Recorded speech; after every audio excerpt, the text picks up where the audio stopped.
A warm evening to one and all. Respected Chief Guest of the Day, Ms. Muloongo Muchelemba, founder and CEO of Ongolo, former Director of Selection at the Rhodes Trust, Oxford, UK. Guest of Honor, Mr. Santosh Kumar, Deputy Commissioner, KVS Kerala Region. D. N. Rao, Principal of Indian School Al Wadi Al Kabir. Mr. Joji Jacob, founder and CEO of STEAM Cube. Dr. Anish Kumar, Director of STEAM Academy, visionary educators and creative hearts joining us from across the borders. Welcome to the STEAM Ambassador Certification Ceremony, themed The Art of Innovation, Shaping the Next Generation of Studentpreneurs. It gives me immense pleasure to welcome our chief guest, a truly inspiring global leader, Ms. Muloongo Muchelemba. Ms. Muchelemba is the founder and CEO of Ongolo and a former director of selection at the Rhodes Trust, Oxford, UK. She has also served as executive director at Standard Chartered Bank, where she led with vision and purpose. A distinguished voice in leadership, talent development, and entrepreneurship. Her work continues to inspire young innovators and educators across the world. She perfectly embodies the spirit of today's theme, the art of innovation, shaping the next generation of studentpreneurs. Ladies and gentlemen, please join me in warmly welcoming Ms. Muloongo Muchelemba to address us this evening. Ma'am.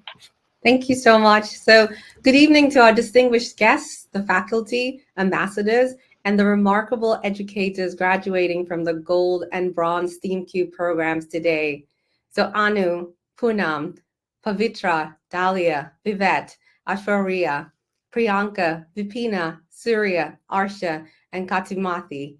It is an honor to join you today, not just to celebrate what you have achieved, but to look ahead to what you will inspire in others. I want to take you back to a proud moment in India's history. 78 years ago, on the 14th of August, 1947, as India prepared to take its first breath as an independent nation, Prime Minister Nehru spoke of a tryst with destiny. His speech was a pledge of dedication to the service of India. He asked, "Are we brave enough and wise enough to grasp this opportunity and accept the challenge of the future?"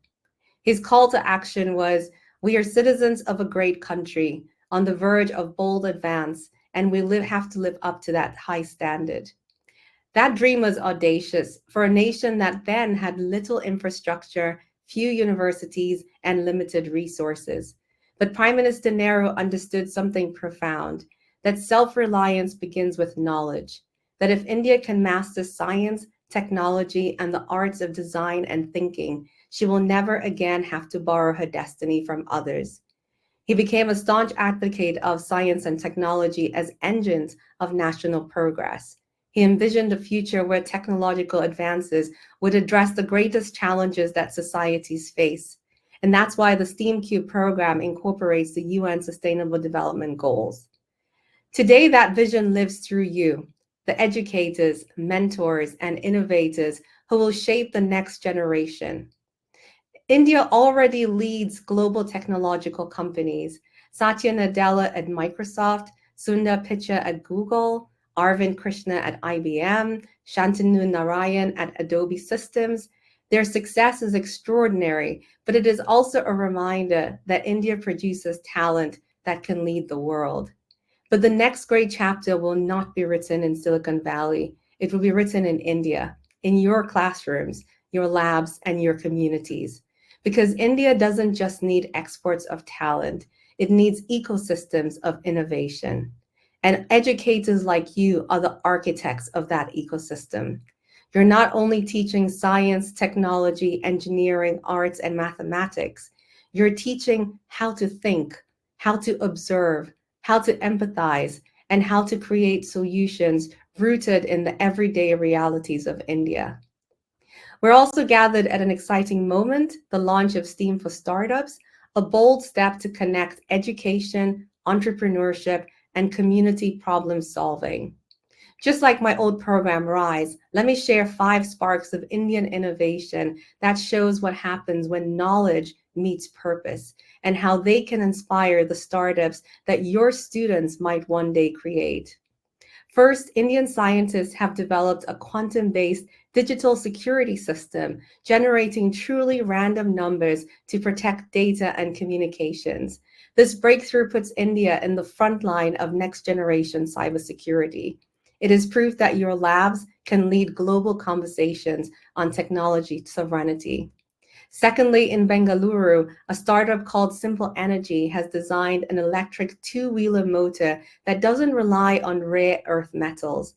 Think about it, you're solving a global EV challenge not with more imports, but by re engineering the problem itself. And that's innovation born from constraint, and that is India's superpower. Third, the researchers at IIT Indore have created a DNA watermarking technique for hardware inspired by biology to protect chip designs from being copied. This fusion of biology and computing can help India secure its hardware industry at a time when global supply chains are under stress.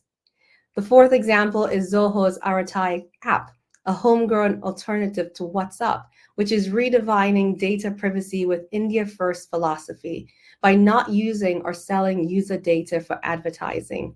It shows that India can build products that value people over profits and still compete on global standards. And the last example is the Dental Technology Innovation Hub in Delhi, which is pioneering low cost indigenous medical devices, proof that innovation is not just about satellites or software. And as we heard today, it's also about health, dignity, and everyday well being. These are 5 ideas, 5 reminders that innovation in India can be bold, original, and deeply humane. But what unites all these stories is not only technology, it's imagination, the courage to look at old problems with new eyes. The examples today of the noise coach and hydroponic for growing vegetables were brilliant. The creativity to say, why not? And as educators, your mission is to nurture that creativity in your schools and communities to help your students see that every local pain point is a potential innovation opportunity. Now, what makes STEAMcube approach so unique is the decision to place art at the center of your research methodology. Because before you can build the right technology, we must understand the right problem. And understanding begins with empathy, observing, listening, and immersing yourself in the lives of the people you aim to serve. Art trains us to do exactly that. We often think of art as decoration, as the painting on the wall after the engineers are done building. But art is far more than that. Art is design. It is the bridge between invention and impact. It is empathy. It is understanding what users feel and need. It is storytelling, turning data into meaning and meaning into movement. So art reminds us that technology without humanity is hollow. It teaches us to see patterns others miss, to listen beyond words, to translate feelings into form. Art shows us how to identify the pain points, which are the human truth behind data, before applying technology as a tool for healing. And that's what makes STEAM different from STEM. STEM builds machines, STEAM builds meaning. And in a nation as vast and diverse as India, meaning matters. So let me share a few examples of how the A in STEAM turns science into service. In design and UX, a technically perfect app fails if users find it confusing. Now, art teaches clarity, color, proportion, and emotion, which are the very things that make people love technology. So, a farmer in Assam, a craftswoman in Kutch, a schoolchild in Nagaland, each of them has unique needs, languages, and experiences, and technology must adapt to them, not the other way around. And that's where art comes in. In storytelling, whether you're pitching to your students, to investors, or explaining an idea to your grandmother, art gives you the power to connect minds and hearts. And lastly, when we design machines that think, like AI, art teaches us to ask, what does it mean to be human? When we automate decisions, art reminds us of responsibility and fairness. So when art and science collaborate, we stop building for people and we start building with them. And that is how we turn the creativity into community development. That is how we turn education into entrepreneurship. And that is how we turn teachers like you into change makers. So, as you receive your certificates today, remember this: you are not just graduates, you are multipliers.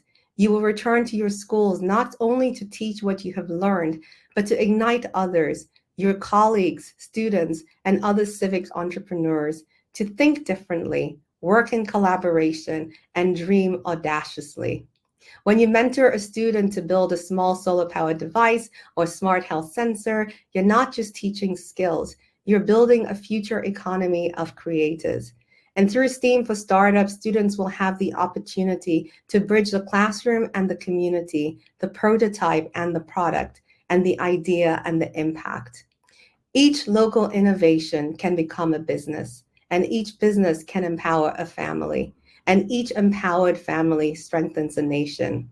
So, the former First Lady of the US, Eleanor Roosevelt, once said, "The future belongs to those who believe in the beauty of their dreams." Today, I will add, and to those who have the courage to teach others to dream too. So, educators, innovators, artists, and builders, your own tryst with destiny continues. India is ready for your ideas and your innovation. The world is watching, and your legacy begins now. So, congratulations on your certification, and thank you for listening. Thank you, ma'am. Thank you for that moment of inspiration, a new beginning for countless innovators across the world. Thank you so much.